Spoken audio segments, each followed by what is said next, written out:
Hello guys, welcome to TNA Throwback from 2010.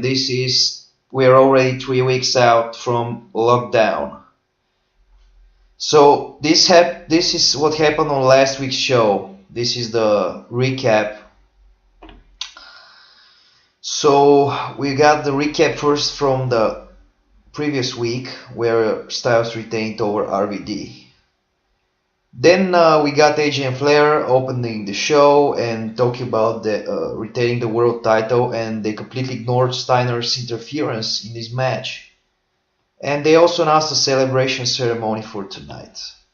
Then we got Kazarian and Red continuing to have their feud hindered.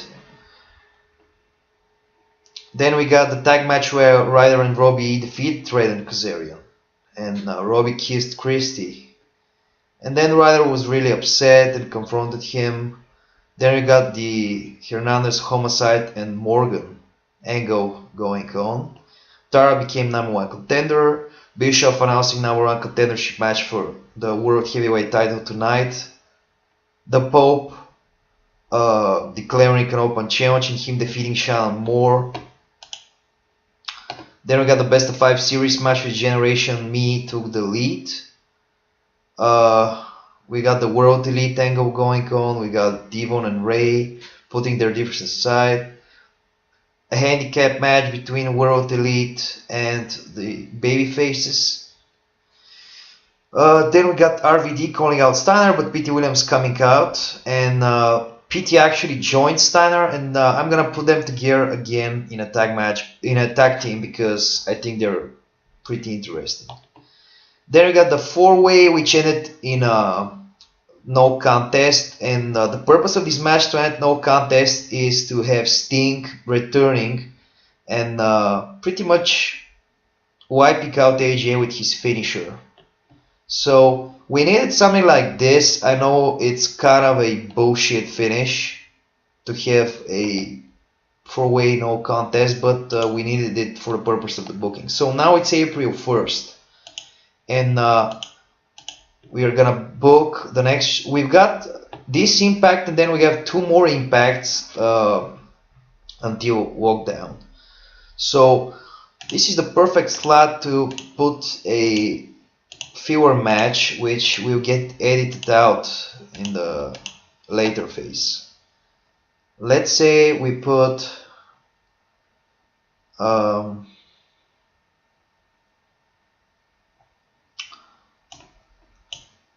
Kid Cash against Sean Moore. This doesn't really matter. As I explained to you guys, EWR is limited, and sometimes you need to put some. I need to put 4 matches anyway. So my show is not planned to have 4 matches in this part, in the first part. So I need to put a fewer match. So the match I just booked, it's not gonna exist after I edit the history. It's gonna be a recap from last week. So the first thing we do is we're gonna have Sting coming out to the ring,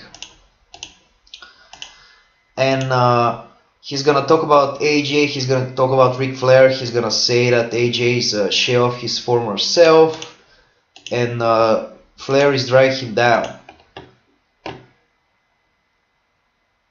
And then we're gonna have Sting pretty much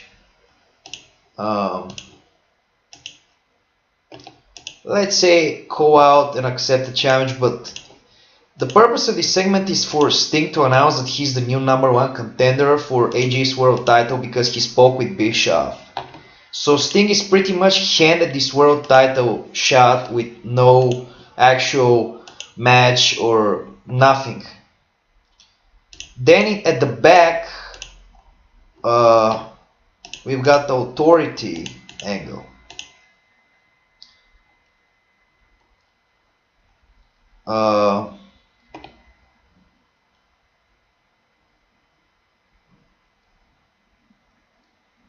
So the purpose of this angle is to have Bischoff pretty much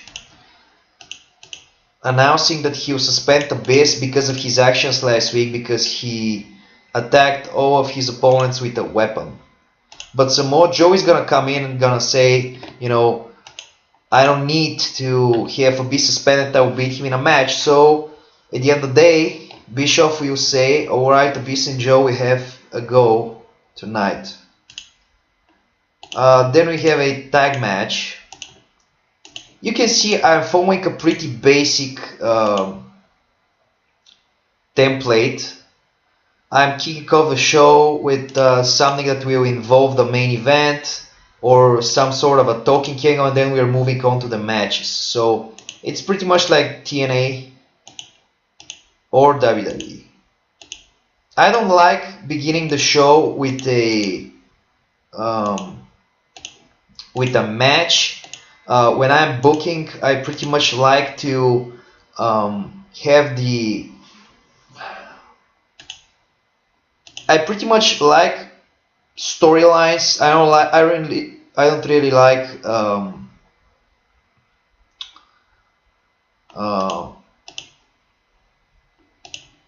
empty matches with no meaning. So the purpose of the match is for LAX to beat Team 3D with some sort of a cheating, but Matt Morgan is gonna come out and he's gonna try to attack Hernandez, but they're gonna run away. Post-match we're gonna have a promo from Matt Morgan and he's gonna challenge LAX to a handicap match, and it's gonna take place next week. So we're gonna have this promo from Matt Morgan on Hernandez.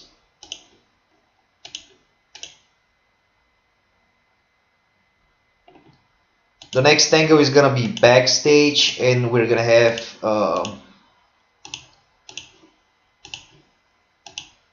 two partners hang out.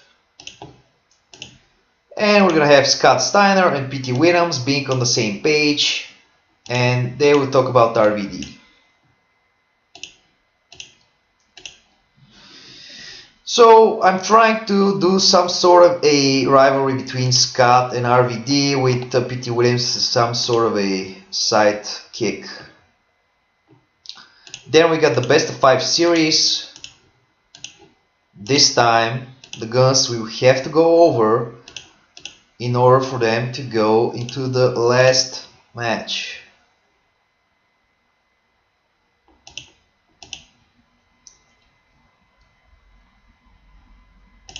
I mean, we got two good teams who got good chemistry, so we're gonna put them together in a lot of matches with no storyline.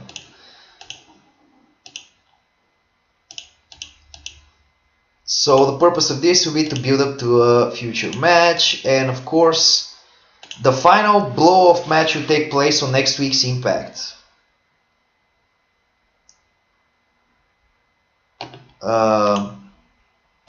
We got an interview with Kazarian next, and also I like putting all my segments, let's say, I like putting all my storylines on every show. I don't like having like no X division or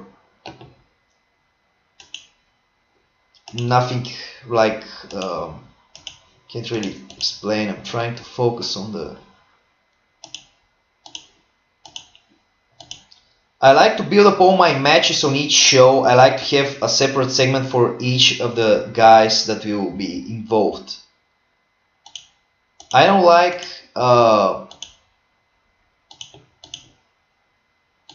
putting it off so the feud will get caught. The purpose of this is to have Kazarian, you know, he's trying to be sympathetic with Red in order to get his title match back, but Red is pushing him off and he doesn't want to do the rematch. Then we got Pope's Open Challenge. Whoever beats the Pope will get a shot at the Global Championship. This time he'll beat Suicide. And Suicide is not Kazarian or Kiyoshi. It's just gonna be a character. I don't know who is gonna play him. I don't really care. We're gonna put some heat on the Pope. You're gonna see the conclusion to the segment, but it's gonna be probably next week. Alright, so the Sting segment got good. Then we got Bishop announcing. AOX and Team 3D got a good rating, 85%, 83 for Morgan. P.T. Williams gained overness. The Machine Guns, Generation Me are getting... It's strange that they're getting only like 80 or 82 or 84% because these guys can have a hell of a match, but I guess the game just doesn't recognize this such a way. So this show did good, but again, 79% for the show, average. Of course, we move on to the next part. If you've been following me, you'll know the drill. I do one TV show across two booking sheets because I just can't utilize all my guys or run a successful show without just having more slots. Now we're gonna have Joe and Abyss, and Joe is gonna win by DQ because Abyss is gonna attack him again. So Abyss will have a temper tantrum, and I'm gonna have a build up to future match. As you can see, I'm building up to an Abyss Joe match at Lockdown.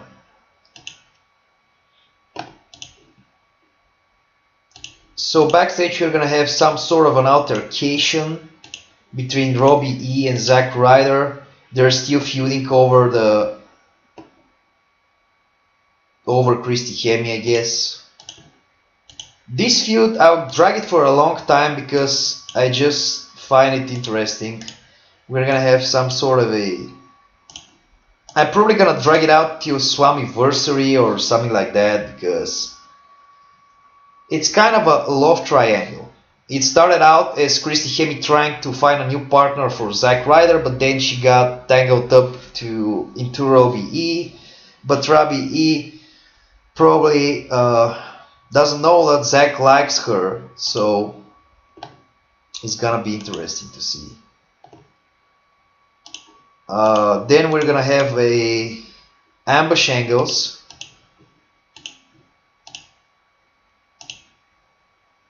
Distraction and henchman attack. The distraction will come from the Sheik, and the henchmen are gonna be Douglas Williams and Kiyoshi, who are the rest of the members of World Elite. And the victim is gonna be, I guess, Eric Young. The point of this segment is for Consequences Creed to return from injury because he was out by the World Elite. So, of course, we don't have such an angle, so we gotta improvise. Now we're gonna have Awesome Kong having some sort of a jobber match. But of course, I haven't signed any jobber, so we're gonna pretend. We're gonna put her in a match with, I guess, Sarita. And we're just gonna say it's some random jobber. Because at the end of the day, it doesn't really matter what I'm booking. This is just something that is done to... At the end of the day, all it matters is how the show is gonna be written after that. So...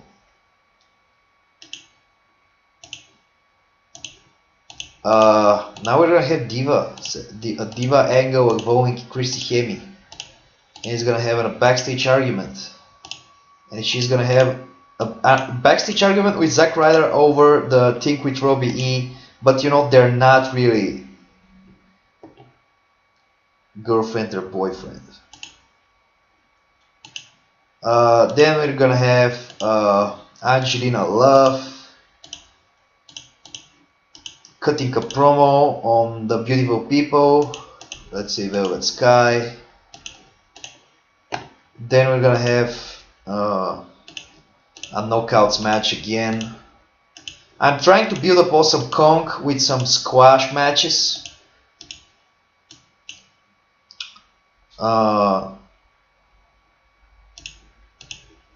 The title match at Lockdown is gonna be Daphne and Tara, but we're gonna have some other matches right now in the Knockouts division.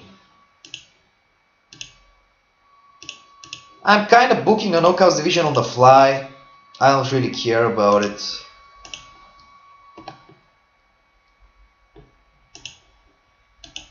Now we're gonna have a segment where Styles and Flair are pretty much gonna be shocked.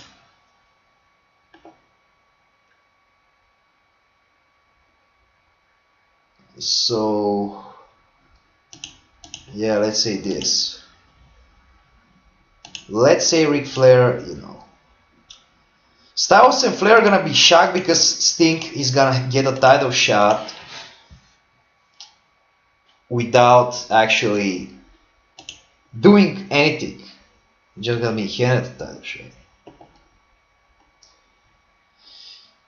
Now we're gonna have a promo from Kurt Angle, who is still feuding with Chris Daniels.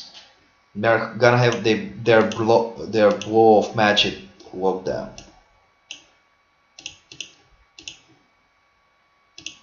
Kurt Angle is gonna say that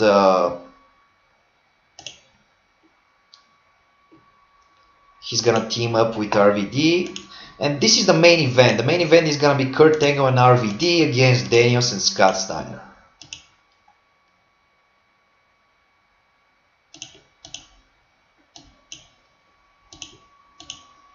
Because I like booking two feuds into a tag match. This is done pretty much a lot of the times we're building up to a match. We're gonna have Scott Steiner beating RVD with the help of Pete Williams, who is gonna be his sidekick. After Matt, we're gonna have Angle and RVD getting revenge. With particular, we're gonna have a good match. So, and post match, we're gonna have Angle putting Daniels in a ankle lock. So we're gonna have a finisher theft.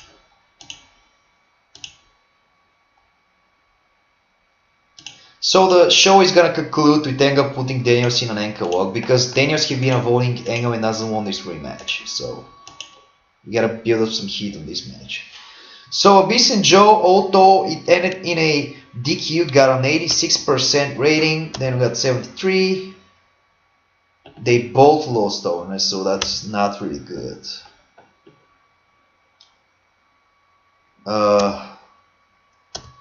Of course, you know, the knockout segment is gonna get a low rating anyway.